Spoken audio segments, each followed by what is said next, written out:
One has the right to education. Everyone has the right to education. Master সাহেব, আসসালামু আলাইকুম। ওয়ালাইকুম সালাম। ভালো আছেন না আঙ্কেল? জি আছি আলহামদুলিল্লাহ। তোমার ভালো আছো না? জি আছি, বইন আঙ্কেল। মাস্টার সাহেব, বহুত দিন ধরে তো আর ফর ইংলিশ পড়াতে লাগবো। জি, জি। সাই আজ সামনে দুগ্গ প্রশ্ন ধরো তো আর ফসাই হদ্দুর ইংলিশ পড়া শিখে আমি চাইতো। আচ্ছা ঠিক আছে মাহিন, জি। তোমাকে কয়েকটা প্রশ্ন করব, ঠিক আছে? তুমি এগুলো সুন্দর মতন উত্তর দিবা। জি স্যার। দেখি বলো তো, আই টেল ইউ লেটার এটার অর্থ কি? স্যার আমি আপনাকে পরে বলবো। ফরে ফরে কির পড়া এখন হবে দি ফর এখন শব্দ আছে না, এখন ফরি বলে তোর আমি হই দিন দি ফর এখন ফর ফরে কির পড়া পড়া ফর। স্যার মাস্টার সাহেব আরোগ্য প্রশ্ন করো তো। আচ্ছা ঠিক আছে, দেখি বলো তো Mahin, I don't have time right now এটার অর্থ কি?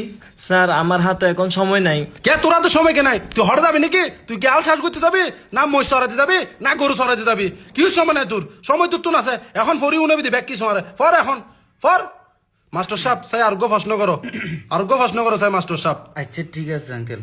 আচ্ছা ঠিক আছে, বলো তো দেখি, আই ডোন্ট নো এটার অর্থ কি? স্যার আমি কিছুই জানি না। হইলে কিছু না জানো যে হইলে ইংলিশ পড়ো তো তুই ইংলিশ মাস্টার লাহি না তোর ইংলিশ পড়াই দি আমি পড়ো বলবো আমি কিছু জানি না আমার হাতে সময় নাই ইয়েন হন পড়ো না এখানে হন ইংলিশ পড়ে না হ্যাঁ তোরে দুনটিয়া প্রতি মাসে মাসে ইংলিশ পড়াই দি ইংলিশ না জানি পেলে না আর হন্য পারি পেলে না তোর মাস্টার শো নাই তোর দেখিয়ে না এখন তোর মাস্টার শো গিয়ে তোর পড়াও নি না এখানে হইলে পড়া পড়া দে এখন পর তোর বইলো এখন শিখিয়ে না আর পড়া কিন দিবি দি পর। Education